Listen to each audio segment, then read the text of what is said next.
He's wrong. The other thing is he didn't like what we're doing with respect to Iran, but Iran is wants to be a nuclear nation so they can exterminate the world. Not going to happen. And Mr. President, on Iran, if the deal is not reached by the end of the ceasefire, does your threat from before still stand? Yeah, I don't want to comment on that, but it won't be pleasant for them, let me put it that way. Do you still plan to charge your toll to use restraining order, sir? Has your timetable changed in any way in terms of ending this conflict? No, it's going on. Just right now, there's no fighting.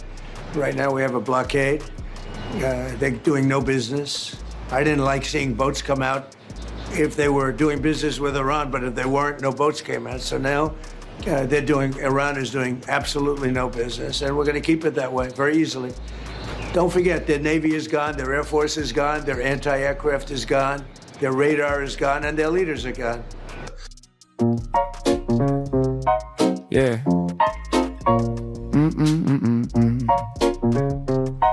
Yeah. Yeah.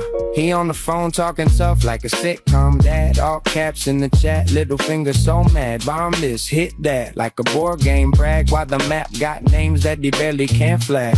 Golf cart general, sweet side strategy. Talking about war like it's brand new batteries. Change them, charge them, quick clip fantasy. Meanwhile kids duck, dust, breathe gasoline. He say maximum pressure, that's a phrase, not the plan. Heard it from a guy who heard it from a man. Oil on the brain, camera in his hand, turn the whole coastline to a campaign ad. Loose lips, tight sanctions, whole world watching the tantrum. Talk big from a gold top mansion, but you can't bomb your way to an answer. Loose lips, tight sanctions, real lives under those captions. Talk boy like it's just transactions, but you can't bomb your way to an answer. No, you can't. He say fire and fury like it's cable talk. Treat nukes like props in the lobby walk. Pull a pen from his tie, started drawing chalk. Lines on lives he will never have to walk. Rats for the base, got the crowd all loose. Wave a flag, sell fear, cut truth loose. Stack chips off clips, talk peace in the suit. Leave vets with the bill and the folded salute. I ran on the screen, he just seeing the stage. Ancient streets, long prayers, real names, real age. But it's ratings all over the page. Flip whole histories for a 15-second raid. Loose lips, tight sanctions, whole world watching a tantrum. Talk big from a gold top mansion, but you can't bomb your way to an answer. Loose lips, tight sanctions, real lies under those captions. Talk boy like it's just transactions, but you can't bomb your way to an answer. No, you can't.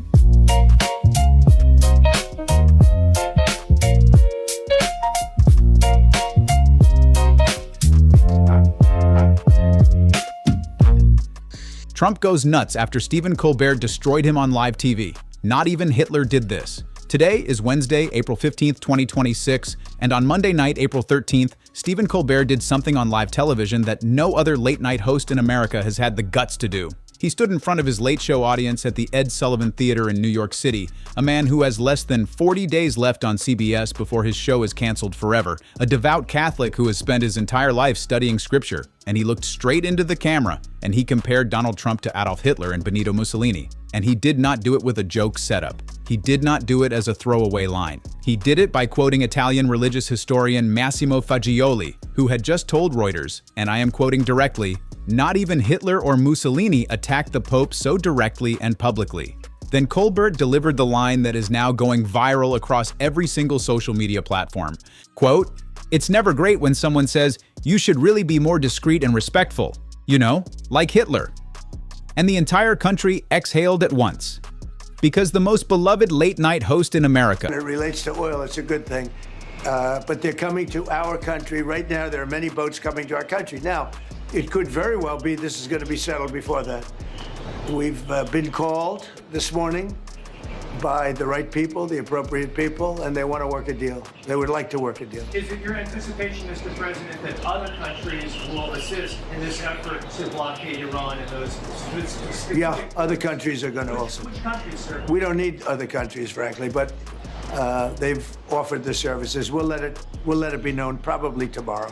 Donald Trump is losing it as Iran has turned the tables on him after the negotiations failed in Islamabad, Pakistan, where the Trump regime tried to impose new negotiating frameworks on Iran after the Trump regime previously publicly announced it agreed to Iran's 10-point negotiating framework.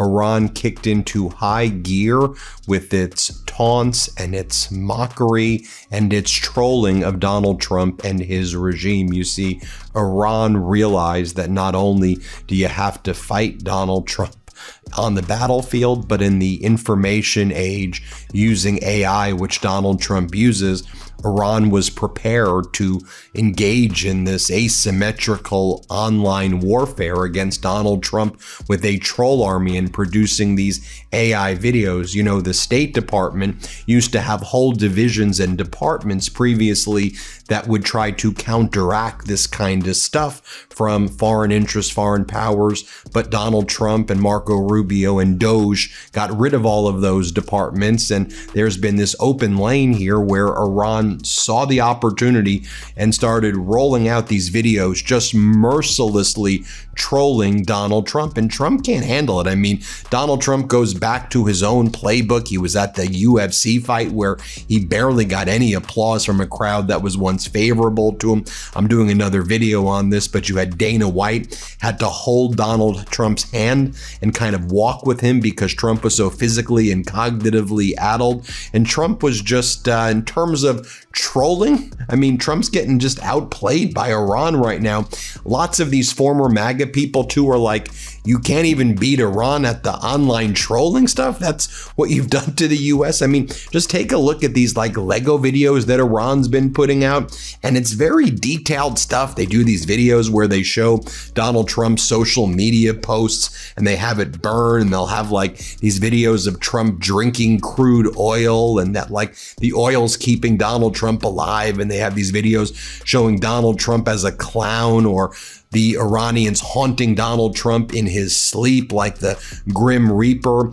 The one Trump has been trying to destroy for years, the one whose show CBS already canceled for May 21st, just walked onto that stage and told 2.4 million viewers the truth. The Trump administration is behaving in a way that even 20th century fascists didn't have the stomach for.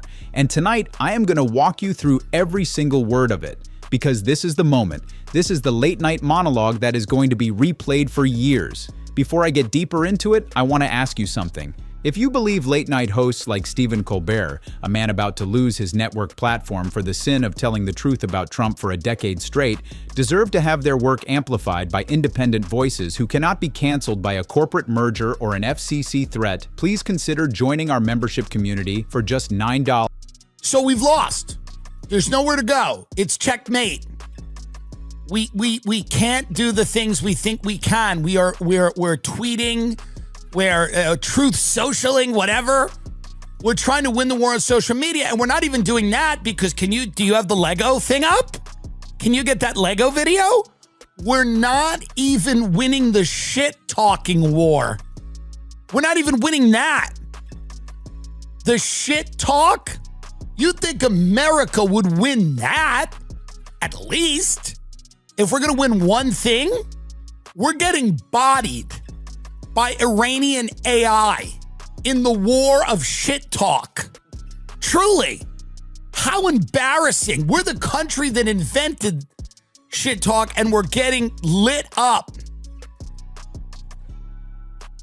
Take a look. Orange pig. America first? Oops. Oh boy, that was the slogan you stole. But Bibi's pulling strings and your vote is getting cold. We're not just fighting for Iran, hear this clear. Your people reached out to us. Yeah, we got the DMs here. If one nation's gonna stand against the Epstein regime's fear, it's us till the last breath. We've been doing it for years. We're standing here for everyone your system ever wrong. They've known all along. How are we losing in this?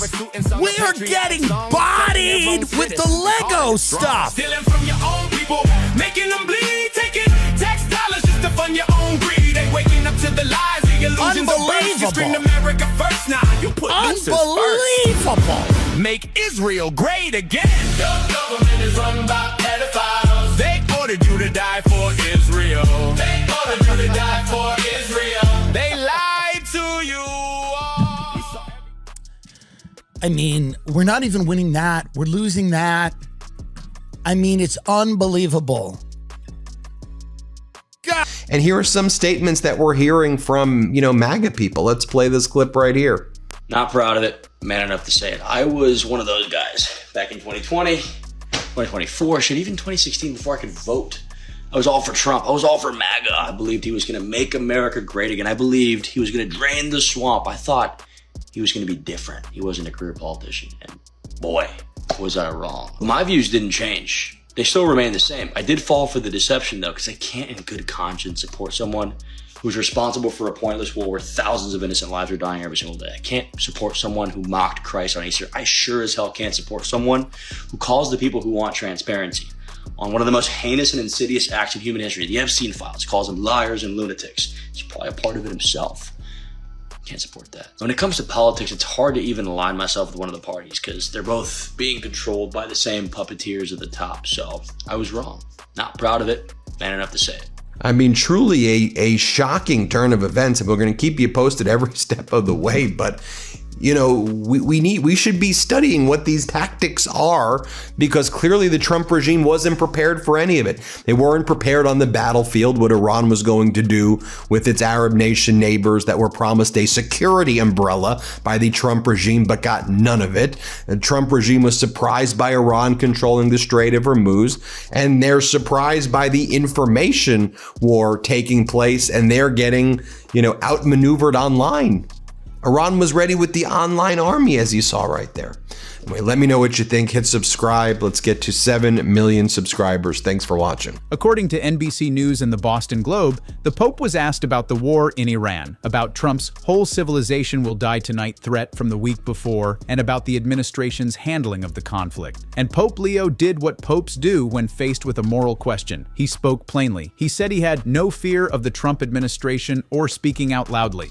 He said he would continue to promote peace, dialogue, and multilateral relationships among states. That was it. The leader of 1.4 billion Catholics stated a position consistent with every single Catholic social teaching for the last 75 years. And Donald Trump completely lost his mind. According to reporting from AOL Entertainment Weekly, the Boston Globe, Reality T, Yahoo, and Unilad, Trump posted one of the longest, most unhinged Truth Social rants of his second term. Let me read you the key portions directly. Quote, Pope Leo is weak on crime and terrible for foreign policy. I don't want a pope who thinks it's okay for Iran to have a nuclear weapon. I don't want a pope who thinks it's terrible that America attacked Venezuela, a country that was sending massive amounts of drugs into the United States, and even worse, emptying their prisons, including murderers, drug dealers, and killers, into our country. And I don't want a pope who criticizes the president of the United States because I'm doing exactly what I was elected in a landslide to do.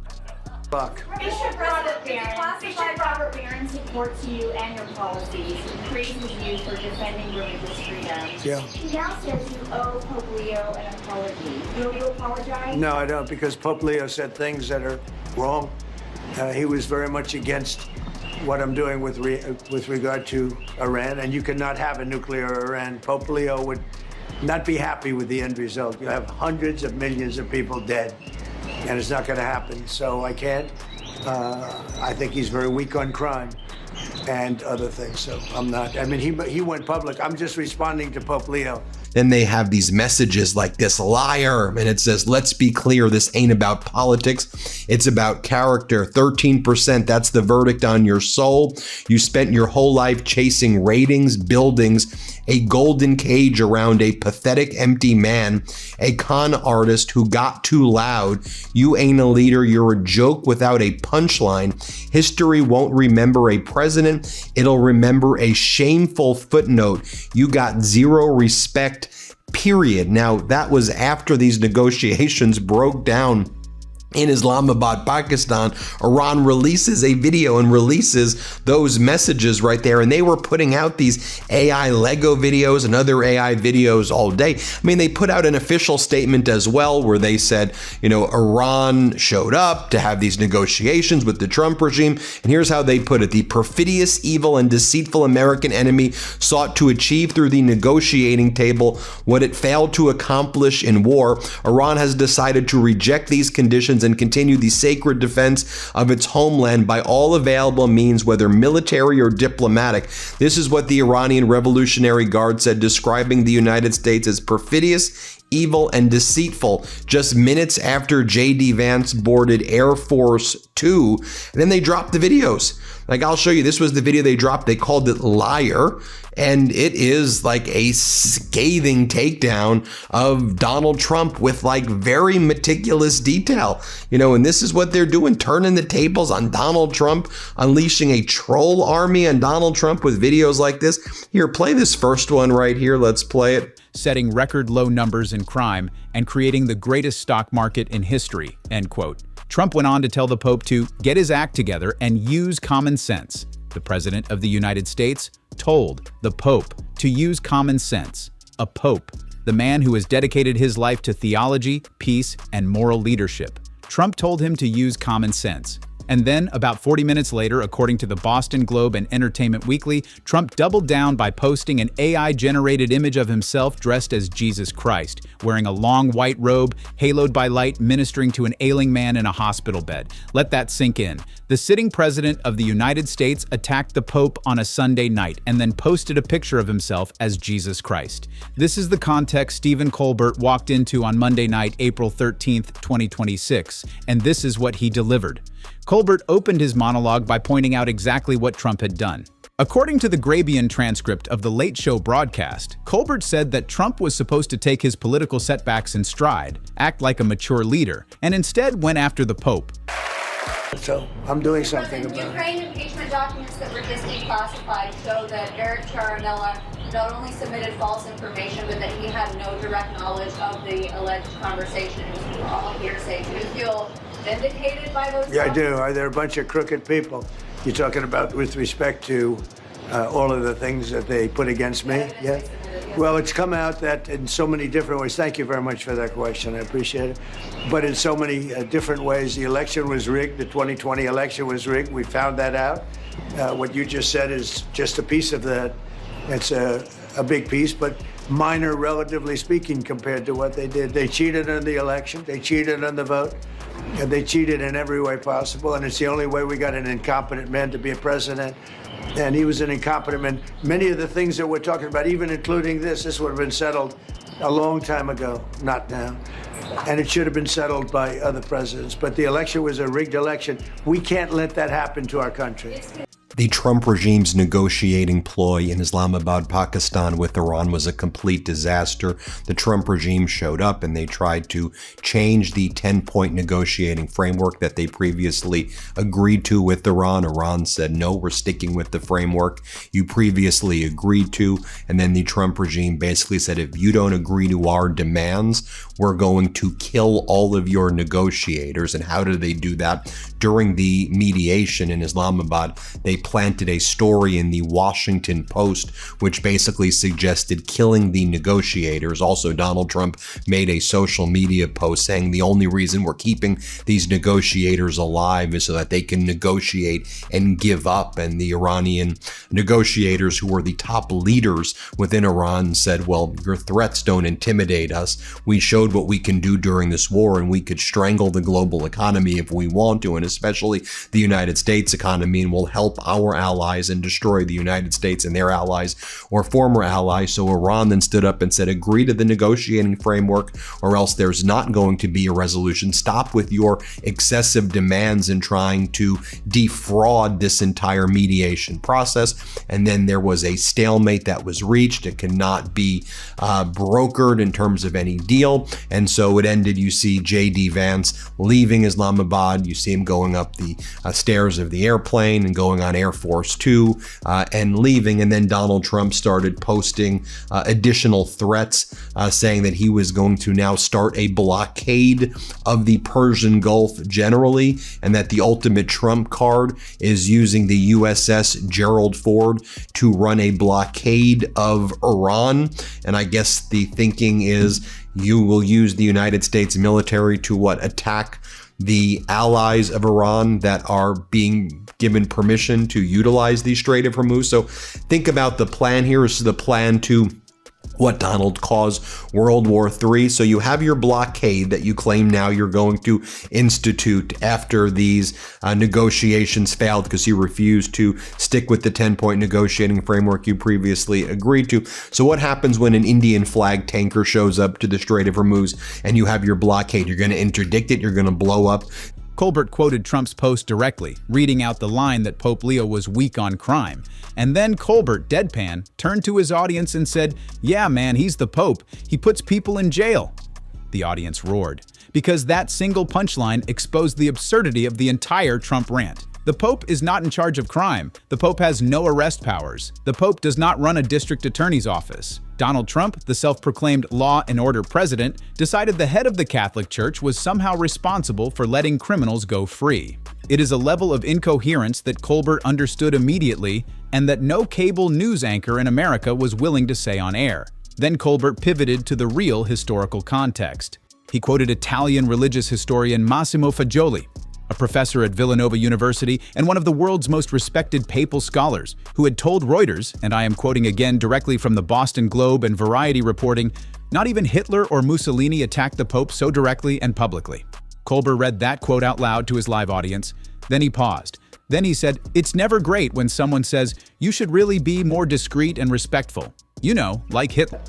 It's supposed to be me as a doctor making people better, and I do make people better. I make people a lot better. As an example, the 11,000, I understand your husband's going through treatment. Yes, sir. Yes, sir. He's He going has through cancer. some very serious cancer treatment, so Yes, sir. this goes a long way. Yes, sir, it sure does. Mr. President, are another round of talks planned with Iran? And if so, will you send Vice President J.D. Vance with? Well, he's done a good job, and Steve and Jared, they've all done a very good job. And I can tell you that we've been called by the other side. They'd like to make a deal very badly.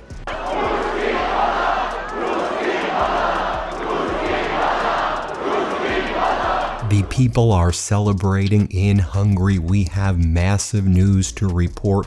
After 16 years of authoritarian power, the people of Hungary have ousted Viktor Orban and his Fidesz party. About 78% voter turnout in Hungary. Voter turnout setting essentially record highs there.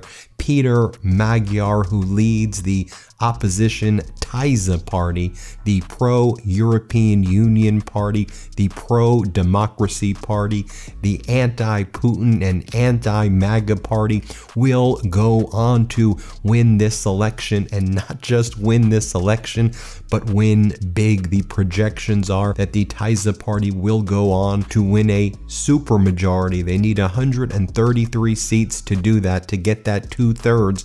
They are on track to do that. Regardless, the Tiza party, the opposition party, now the majority party, will have a majority in the parliament. But if they can hit that 2/3, they can change the constitution of Hungary with that supermajority. So we're just waiting on that. But the projections are they will hit that supermajority, folks. The people in Hungary are rejoicing. You heard at the outset, Russia go home, Russia go home. You had Donald Trump and J.D. Vance and Putin and the Kremlin and the Trump regime working hard together to try to prop up Orban every single day, post after post from Donald Trump telling the people of Hungary, vote Viktor Orban. Donald Trump dispatched Marco Rubio to Hungary, J.D. Vance to Hungary.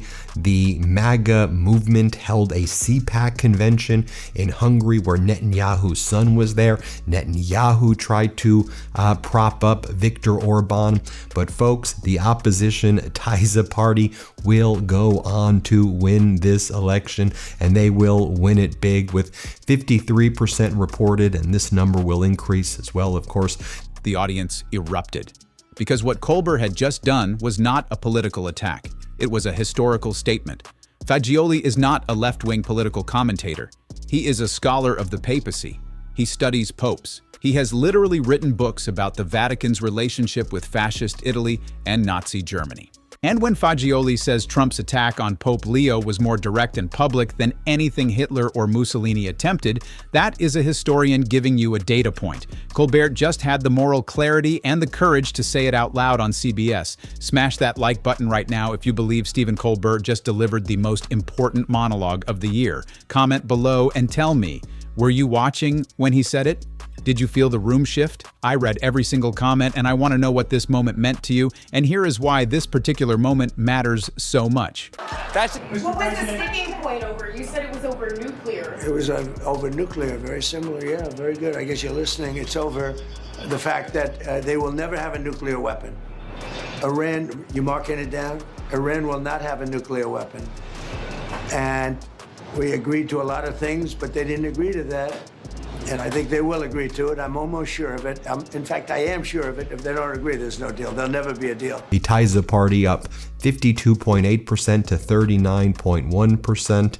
133 seats needed for the supermajority. As I noted, they are on their way to get that, but we will be keeping you posted there. Viktor Orban has officially conceded. He called up Peter Magyar of the Taiza Party and congratulated Peter Magyar of the Taiza Party.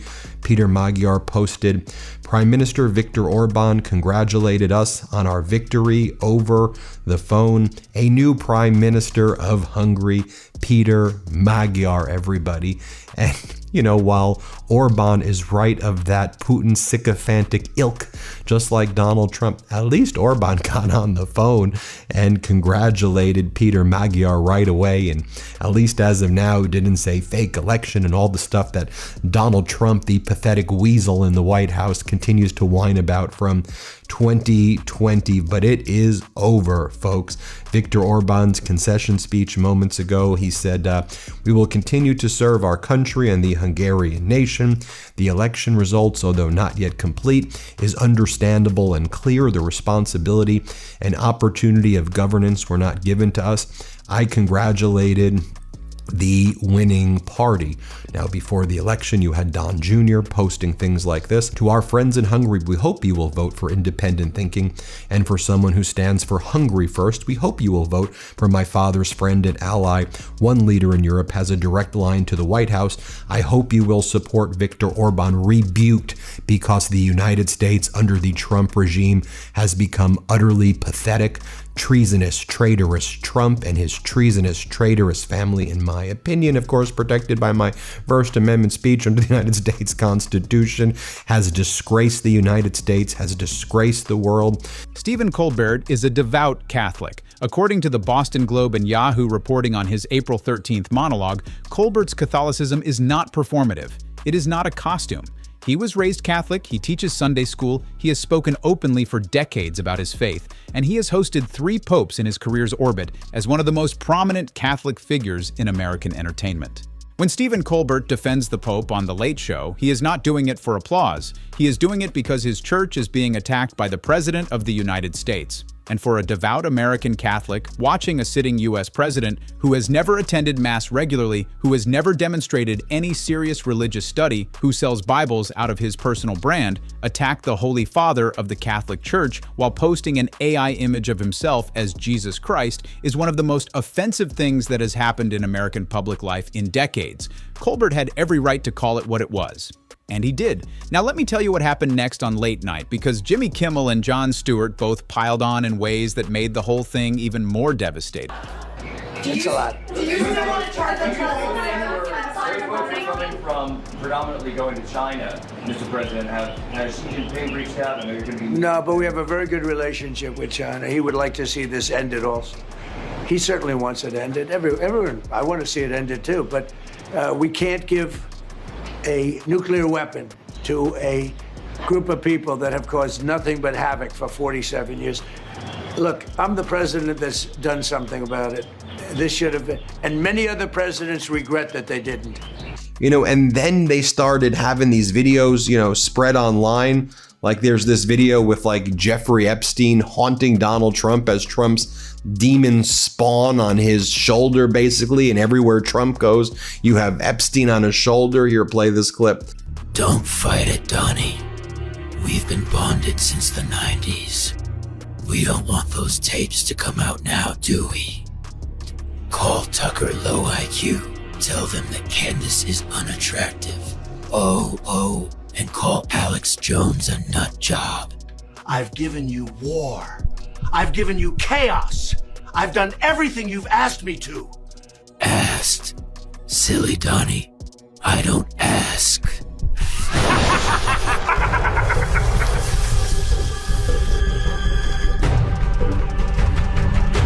Baby, it's me.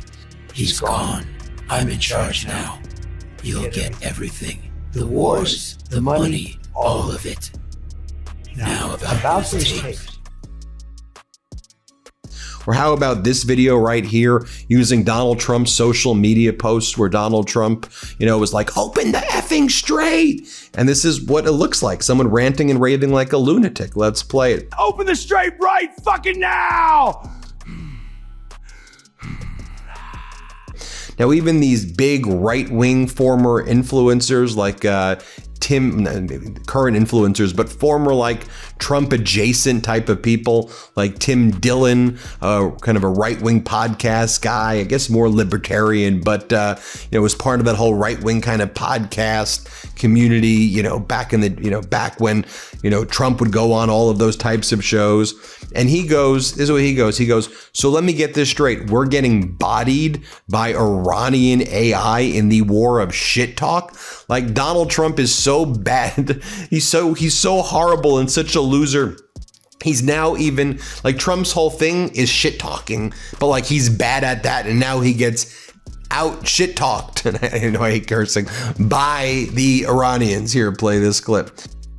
According to the Boston Globe, Variety, and the Daily Beast reporting, Jimmy Kimmel came out on Jimmy Kimmel Live on April 13th and said about Trump's attack on the Pope, quote, "What does the Pope have to do with crime? He's not Batman, he's the Pope. This is what happens when you sell Bibles instead of reading them." And then Kimmel delivered the line that went viral within hours, quote, "We have a fight between the president and the Pope. The world has become a real-life episode of South Park," end quote. Kimmel is not a Catholic, but he does not need to be. He just pointed out the fundamental absurdity. A sitting American president and the Pope are in a public fight. This is not normal. This has never been normal. This is the behavior of a collapsing empire, not a functioning democracy. And then Jon Stewart came in on The Daily Show on April 13th and destroyed Trump's Jesus doctor excuse. According to Variety and the Daily Beast reporting, Stewart looked into the camera and said, quote, "Do you even care about lying to us anymore? Is this over? Has this relationship gone stale? Your lies used to have a real spark. And now the best you've got is, hey, no, I wasn't Jesus, I'm a doctor. You need to go back and find your happy place and fast." For instance, have a nuclear weapon and we're going to get the dust back. We'll get it back either. We'll get it back from them or we'll take it. Mr. President, as far as the naval blockade is concerned, what's the end game? Is it to force Iran back to the negotiating table? Is it to open up the strait so that gas prices ultimately come down? Maybe everything. I mean, both of those things, certainly, and more. We can't let a country blackmail or extort. And the people of Hungary were faced with a simple decision. Do you lean into Trump and Putin, or do you stand by Ukraine and Europe and the free world? And they said, we are standing with the European Union. We're standing with Ukraine.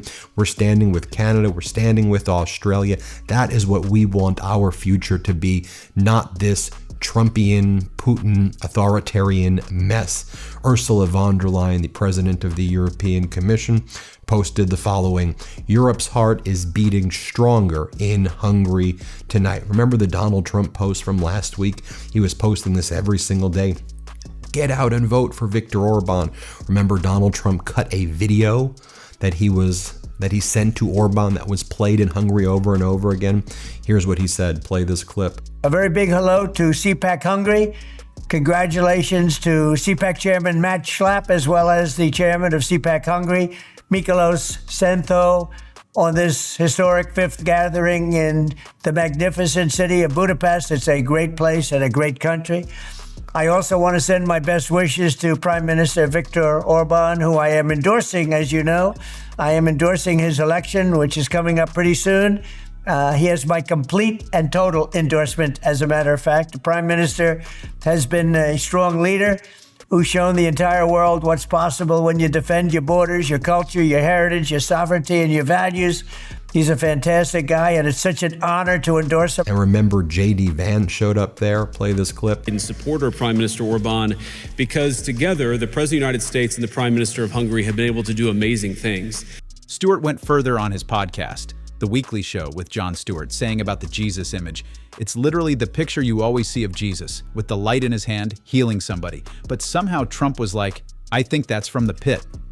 And the funniest part of the whole Stewart bit? According to the Daily Beast, many people noticed the AI-generated image of Jesus kind of resembled Jon Stewart himself. Stewart addressed this on The Daily Show by saying, "This is freaking me the F out." Kimmel, meanwhile, according to the Daily Beast, nailed the entire defense in one line. Quote, "I don't know which is more offensive, how dumb he is, or how dumb he thinks we are." And Colbert finished the trifecta on the Monday Night Late Show by imitating Trump and saying, and I'm quoting from the Boston Globe directly, "It was clearly me as a doctor, like in my favorite movie, Passion of the Doctor, and my favorite TV show, Dr. Jesus Medicine Christ." Three of the biggest names in American comedy, all on the same night, all ridiculing a sitting American president for the most unhinged 48 hours of his second term. The world, because that's what they're doing. They're really blackmailing the world. We're not going to let that happen. And you know, the amazing thing is, we don't, can you believe this? We don't use this trade. We don't need this trade. We have our own oil and gas, much more than we need. We have more oil and gas than Saudi Arabia. Think of this. We produce more. Saudi Arabia, and add Russia to it. Substantially more. And by next year, we'll have double that amount. So we don't need it, but the world needs it. And many ships are heading to our country right now as we speak to load up with the best. Really, I guess you could say, somebody said the best and sweetest. I don't know exactly what sweet is. Trying to accomplish.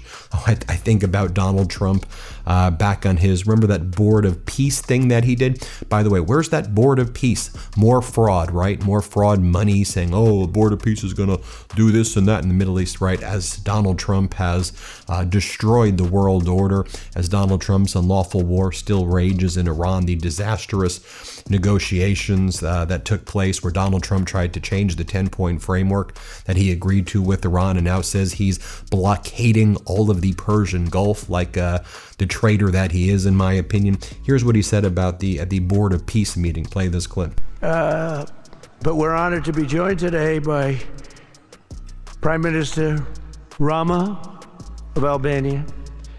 Where is President Milei? You're another one, I'll tell you. Where is President Milei? I endorsed him.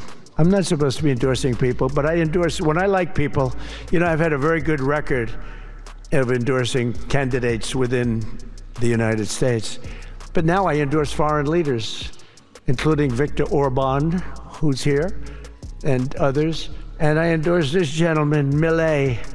He was a little behind in the polls. He ended up winning in a landslide. I just endorsed the Prime Minister of Japan. She was in a tight race, but was probably going to win, and she won in the largest number in the history of Japan. So she likes me a lot. But it was an honor, and you're doing good. Oh, look, they're sitting right next, Victor. I think, but ultimately, I think I'm going to end up endorsing. Hey, look, as long as it works, it's okay with me.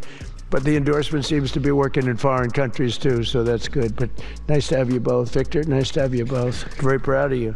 We should not forget Marco Rubio's trip when Marco Rubio was in Hungary, and he said, and RT, Russia's propaganda network, quoted Rubio, because that was the crew. It was U.S., Russia working with Hungary, repudiated, rebuked. We are entering the golden era of relations between our countries. Rubio and Hungary said, I don't think it's any mystery and shouldn't be a mystery to anyone here. Leave a comment. Tell me which line from Colbert landed hardest. He's the Pope. He puts people in jail. Not even Hitler or Mussolini. Passion of the Doctor. Tell me which one you are still thinking about, and share this video with 3 people in your life who still think late-night comedy does not matter. Because Stephen Colbert just proved it does. Jimmy Kimmel just proved it does. Jon Stewart just proved it does. And if you want this channel to keep doing this work, translating Colbert monologues into scripts, pulling Grabian transcripts, cross-referencing Boston Globe and Variety and Entertainment Weekly and Euronews, bringing you the facts without the corporate media filter, please join our membership for $9 a month. Link is in the description. We are independent. We are fearless. We tell you the truth the networks are too afraid to tell, and we do it because of you, and only because of you. Subscribe if you are new.